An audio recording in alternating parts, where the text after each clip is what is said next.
శ్రోతలందరికీ నమస్కారం అండి. ఇప్పుడు మన చీఫ్ గెస్ట్ మధుసూదన్ గారు మాట్లాడతారు. ఆయన మాట్లాడే ముందు ఆయన గురించి పరిచయ వాక్యాలు చెప్తాను అని ఆ స్కూల్ హెడ్ మాస్టర్ అంతకు ముందే నేను వాళ్ళకిచ్చిన నా ప్రొఫైల్ అంతా చెప్పటం మొదలుపెట్టారు. ఆయన చెప్తూ ఉంటే స్కూల్ అంతా చప్పట్లతో మారుమోగిపోతోంది. ఆ చప్పట్లే కదా నన్ను ఇంత వాణ్ణి చేసిన టానిక్. హెడ్ మాస్టర్ స్పీచ్ ఇలా సాగుతోంది. శ్రీ మధుసూదన్ గారు మన ఊళ్ళోనే చదువుకున్నారు. 10th క్లాస్లో తాలూకా ఫస్ట్, ఇంటర్లో జిల్లా ఫస్ట్, ఎంసెట్లో స్టేట్ ర్యాంకర్. ఈ ప్రముఖ కంపెనీలో ఇంజనీర్గా జాయిన్ అయ్యి అంచెలంచెలుగా ఎదిగి ప్రస్తుతం ఇదే సంస్థలో సీనియర్ స్థాయిలో ఉండటం మనందరికీ గర్వకారణం. ఈ సంస్థ యొక్క కార్పొరేట్ సోషల్ రెస్పాన్సిబిలిటీ పథకం కింద మన స్కూల్లో కంప్యూటర్ ల్యాబ్ డెవలప్ చేసినందుకు గాను మనం ఈరోజు ఈ సంస్థ తరపున ఆయనకి సన్మానం ఏర్పాటు చేయటం ఆనందదాయకం అని మా కంపెనీ బ్యానర్ కేసి చూపిస్తూ వెంటనే నా వైపు తిరిగి, ఇప్పుడు శ్రీ మధుసూదన్ గారు మాట్లాడతారు అంటూ నన్ను ఆహ్వానించగానే ముందే రాసుకున్న ఇంపార్టెంట్ పాయింట్స్ ఓసారి చూసుకుంటూ లేచి వెళ్ళి మాట్లాడడం మొదలుపెట్టాను. నాకు చిన్నప్పటి నుంచి స్కూల్లో కూడా అదే అలవాటు. ఎటువంటి పొరపాట్లు జరగకుండా చాలా జాగ్రత్తలు తీసుకుంటూ ఎప్పుడూ టాపర్గా ఉండాలంటే ఆ మాత్రం శ్రద్ధ అవసరం. దాదాపు ఓ 5 నిమిషాలు మా కంపెనీ గురించి, నా గురించి, ఈ స్థాయికి చేరుకోవటానికి నేను పడిన కష్టం గురించి, సిఎస్ఆర్ గురించి అనర్గళంగా మాట్లాడి ముగించిన తర్వాత మొత్తం స్కూల్ అంతా కరతాళ ధ్వనులతో ఇంకోసారి మార్మోగిపోయింది. ఫంక్షన్ అయిపోయి బయలుదేరుతూ ఉండగా మొదటి నుంచి నన్నే గమనిస్తున్న ఒక అతను దగ్గరగా వచ్చి, నువ్వు సారీ మీరు మధు కదూ అన్నాడు నాకేసి పలకరింపుగా చూస్తూ. ఆ అవును, నువ్వు ఓ చంద్రమౌళి ఎలా ఉన్నావు అని నేను అడిగేసరికి అతను బాగున్నాను, ఇన్నేళ్లైనా నన్ను బానే గుర్తుపట్టావు అన్నాడు సంతోషంగా. అప్పుడు చూశాను అతన్ని పరిశీలనగా. జుట్టు ఊళ్లేదు కానీ మెరిసింది. సాధారణమైన బట్టలు, చెప్పులు, చేతికి ఓ బెల్ట్ వాచి. నాకెందుకో అతన్ని అలా చూశాక అప్పటికే గాల్లో తేలుతున్న నా శరీరం ఇంకొంచెం తేలిగ్గా అనిపించింది. నువ్వేం చేస్తున్నావు చంద్రమౌళి అడిగాను అతన్ని, పెద్దగా ఇంట్రెస్ట్ లేకపోయినా. నేను ఈ స్కూల్లోనే మ్యాథ్స్ టీచర్గా చేస్తున్నాను. నువ్వు ఈ స్థాయికి చేరుకోవడం నాకు చాలా ఆనందంగా ఉంది మధు అన్నాడతను సూట్లో ఉన్న నాకేసి మురిసిపోతూ చూస్తూ. Oh that's really nice. సరే ఉంటాను, కలుద్దాము. ఇప్పటికే చాలా లేట్ అయింది అన్నాను నా రోలెక్స్ వాచ్ అతనికి చూపిస్తూ. రాక రాక వచ్చావు, ఇంటికి రా, నాన్నగారు కూడా నిన్ను చూస్తే చాలా సంతోషిస్తారు అన్నాడతను అభిమానంగా. వాళ్ళ నాన్నగారు 10th మా తెలుగు టీచర్ కాదనలేక బయలుదేరాను. అతను ముందు బైక్ మీద వెళుతూ దారి చూపిస్తున్నాడు. వెనకే నా డ్రైవర్ అతన్ని ఫాలో అవుతున్నాడు. ఎందుకో అతని బండి నెంబర్ చూశాను. టోటల్ 2. నా ఆలోచనలన్నీ ఒక్కసారిగా వెనక్కి మళ్ళాయి.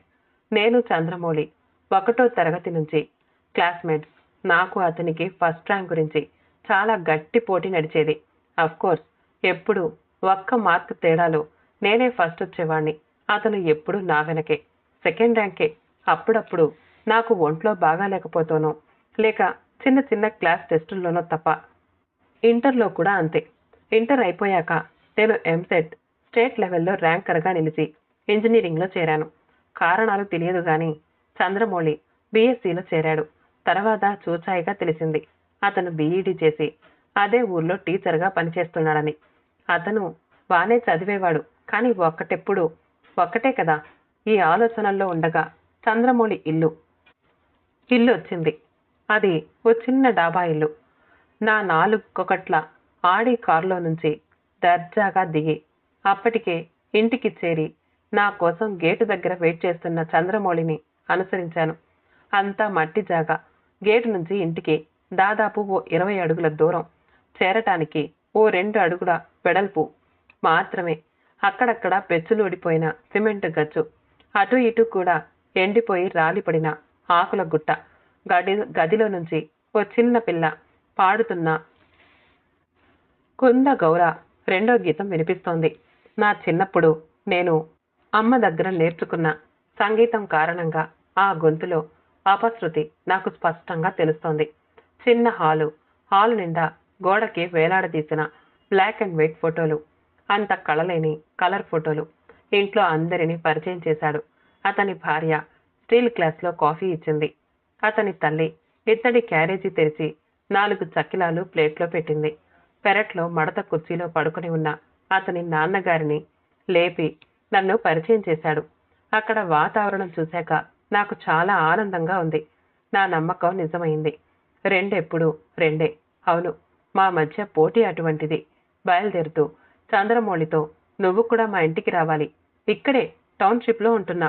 ఈరోజు నీకు సెలవేగా, పోనీ ఇప్పుడు నాతో రావచ్చుగా అన్నాను నవ్వుతూ. నా విజయం పరిపూర్ణం అవ్వాలంటే 1కి 2కి తేడా నాకు తెలిస్తే సరిపోదు. 2కి 1కి తేడా అతనికి కూడా తెలియాలిగా. ఏమనుకున్నాడో. సరే, ఒక్క నిమిషం అంటూ ఇంట్లోకి వెళ్ళి భార్యకి వాళ్ళ అమ్మకి చెప్పొచ్చాడు. అతను బండి తీయబోతూ ఉంటే వారించి నా కారులో కూర్చోబెట్టి తీసుకెళ్లాను. నా కారు హార్న్ మోగగానే సెక్యూరిటీ వచ్చి గేట్ తీశాడు. అది టౌన్షిప్లో నా బంగ్లా. లోపలికి తీసుకువెళ్ళి నా ఇల్లంతా చూపించాను. ముఖ్యంగా బెడ్రూమ్లో 15x15 సైజులో గోడ మొత్తం టెన్నిస్ ర్యాకెట్తో ఉన్న నా ఆయిల్ పెయింట్ ఫోటో. హాల్లో కూర్చున్నాక అడిగాను, ఎలా ఉంది నా ఇల్లు అని. చాలా బాగుంది మధు. నువ్వు ఈ స్థాయిలో ఉండటం నిజంగా నాకు చాలా సంతోషంగా ఉంది. అమ్మ, నాన్నగారు బాగున్నారా అన్నాడతను. ఆ, వాళ్ళకి ఈ సిటీ వాతావరణం అలవాటు లేదు కదా, అందుకే ఊళ్ళోనే ఉంటున్నారు అన్న సోఫాలో వెనక్కి జారబడుతూ. ఇంతలో పోస్ట్ మ్యాన్ వచ్చి ఓ లెటర్ ఇచ్చిపోయాడు. ఓపెన్ చేసి చూస్తే అది ఈ మధ్య ట్యాక్స్ బెనిఫిట్ కోసం ఓ చారిటబుల్ సంస్థకి ఇచ్చిన డొనేషన్ తాలూకు రిసీప్ట్. ఇదిగో, ఈ చారిటబుల్ ఆర్గనైజేషన్ ద్వారా ఓ స్టూడెంట్ని చదివిస్తున్నాను. నా శాలరీలో ఓ 2% ఇలా స్పెండ్ చేస్తే అదో సాటిస్ఫాక్షన్ అన్నాను కొంచెం గర్వంగా. అతను మళ్ళీ నాకేసి అబ్బురంగా చూశాడు. కాసేపు నా గురించి చెప్పాక అతను లేచి నుంచుని, ఇక వస్తా మధు, ఇప్పటికే లేట్ అయింది, నీకు చాలా పనులుంటాయి అనగానే, ఉండు, మా డ్రైవర్ దింపుతాడు అంటూ ఫోన్లోనే డ్రైవర్కి చెప్పి మీద నుంచే అతనికి బాయ్ చెప్పేసి లోపలికొచ్చేశాను. భోజనం చేసి అరగంట పడుకుని లేచి హాల్లోకొచ్చి టీవీ ఆన్ చేద్దామని రిమోట్ తీస్తూ ఉండగా పొద్దున పోస్ట్లో వచ్చిన రిసీట్ గాలికి ఎగిరి కింద పడింది. తీసి తిరిగి టేబుల్ మీద పెడుతూ యథాలాపంగా చూశా. ఆ రసీదు అడుగున తెలుగులో ఇలా రాసుంది, గమనిక. ఎప్పుడైనా మీరు మా సంస్థ పనితీరుతో సంతృప్తి చెందని ఎడల మీరు చేసిన ఆర్థిక సహాయం వాపసు పొందుటకై ఈ కింది నెంబర్కి కాల్ చేయొచ్చు. నాకు నవ్వొచ్చింది. ఆ రసీదును తిరిగి టేబుల్ మీద పెడుతూ ఎందుకో అనుమానం వచ్చి మళ్ళీ చదివి కింద సంతకం, పేరు చూశాను. ఏదో సందేహం ఉండబట్టలేక అక్కడ ఉన్న నెంబర్కి కాల్ చేశాను. ప్రస్తుతం బయటికి వెళ్లారని, ఎప్పుడొస్తారో తెలియదని సమాధానం వచ్చింది. ఇంకొన్ని వివరాలు కనుక్కున్నాక నేను ఇక ఇంట్లో ఉండలేకపోయాను. అదే టెన్షన్. చిన్నప్పుడు పరీక్షల్లో ఫస్ట్ ర్యాంక్ ఎక్కడ మిస్ అవుతుందో అని పడే టెన్షన్. వెంటనే డ్రైవర్కి ఫోన్ చేసి కారు తీయమని బయలుదేరాను. గేట్ తీసుకుని లోపలికి వెళ్ళా.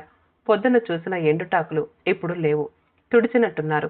అంతా శుభ్రంగా ఉంది. తల పైకెత్తి చూస్తే అటు పక్క మామిడి చెట్టు, ఇటు పక్క వేప చెట్టు విశాలంగా పరుచుకుని రెండు ఓ జనరల్ ఏసీల్లా చల్లని గాలి నీడా ఇస్తున్నాయి. ఇంతలో నన్ను చూసి అప్పుడే వచ్చిన చంద్రమౌళి గబగబా దగ్గరకొచ్చి, అరే, ఏమైంది మధు, మళ్ళీ వచ్చావు, ఏదైనా మర్చిపోయావా అంటూ కంగారుగా అడుగుతున్నాడు. ఏం లేదు, నీతో కొంచెం మాట్లాడాలి అన్నాను. నా గొంతు వణుకుతోంది. సరే, ఇంట్లోకి రా అంటూ నన్ను సాదరంగా లోపలికి తీసుకెళ్లాడు. లోపలి గదిలో నుంచి జ్ఞానమొసగ రాధ, గరుడ గమన వాద అనే త్యాగరాజ రూపక తాళం పూర్వీ కళ్యాణి రాగంలో శ్రావ్యంగా వినిపిస్తోంది. సాయంత్రం 3కి తగ్గట్టుగా. ఆ పాడేది ఎవరు అన్నాను ఆత్రంగా. తను నా కూతురు శ్రావ్య అన్నాడతను మురిపెంగా. మరి పొద్దున పాడింది అడిగాను అతన్ని అనుమానంగా. ఓ అదా, నా కూతురు ఎవరో చిన్నపిల్లకి సంగీతం నేర్పుతోంది. బహుశా ఆ పిల్ల గొంతు విని ఉంటావు అన్నాడు అతను నవ్వుతూ. హాల్లోకి వెళ్ళాక అప్పుడు చూశాను గోడ మీద ఫోటోలు పరిశీలనగా. చంద్రమౌళి ఉత్తమ ఉపాధ్యాయుడు అవార్డు శ్రీయాం గారి చేతుల మీదుగా అందుకుంటున్న ఫోటో, అతని పూర్వీకుల ఫోటోలు, అలాగే మరికొంతమంది ప్రముఖులు అతను నడుపుతున్న స్వచ్ఛంద సంస్థకి వచ్చిన సందర్భంగా తీసిన ఫోటోలు.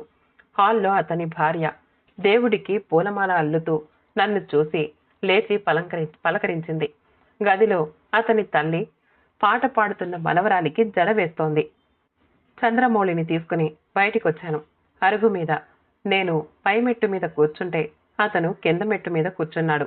మౌళి, మధ్యాహ్నం నేను డొనేషన్ గురించి చెప్పినప్పుడు ఆ సంస్థ నువ్వే నడుపుతున్నావని నాకు ఎందుకు చెప్పలేదు అన్నాను నిష్ఠురంగా. అదా, అందులో నేను గొప్పగా చెప్పుకోవడానికి ఏముంది? ఏదో నీలాంటి వాళ్ళు సాయం చేస్తూ ఉంటే నేను మేనేజ్ చేస్తున్నాను అంతే అన్నాడతను తేలిగ్గా. అన్నిసార్లు అందరూ సాయం చేయకపోవచ్చు కదా. అక్కడ దాదాపు 50 మంది పిల్లలున్నారని నాకు తెలిసింది. నువ్వు కూడా ఎంతో కొంత వెయ్యనిదే అవ్వదు. పైగా ఎవరికైనా ఎప్పుడైనా డబ్బు వాపసు అని రాశావు. ఇదంతా ఎలా సాధ్యం అని అడిగా ఉండబట్టలేక. మధు, నాకు దాదాపు 80,000 జీతం. నాన్నగారికి 30,000 పెన్షన్ వస్తుంది. మా కుటుంబానికి ఓ 25,000 ఉంటే సరిపోతుంది. అమ్మా నాన్నని, నా భార్యని అడిగాను. వాళ్ళు సంతోషంగా ఒప్పుకున్నారు అంతే అన్నాడతను నవ్వుతూ. మరి నీ పిల్లల ఫ్యూచర్? నా అనుమానం ఇంకా తీరలేదు. ఏమో, నేను అంత దూరం ఆలోచించలేదు. అయినా అవన్నీ ఇప్పుడెందుకు? నీలాంటి స్నేహితులుండగా నాకెందుకు బెంగ? అతని కంఠంలోని నిజాయితీ నాకు చాలా స్పష్టంగా తెలుస్తోంది. చంద్రునికంతై ధ్రువుని పైనంతై పెరటిలో నుంచి చంద్రమౌళి నాన్నగారు తన మనవడికి చెప్తున్న తెలుగు పాఠం లీలగా వినిపిస్తోంది. ఎప్పుడో ఇంజనీరింగ్లో ఉండగా కొని చదవకుండా వదిలేసిన సింపుల్ బై చాయిస్ పుస్తకం గుర్తుకొచ్చింది.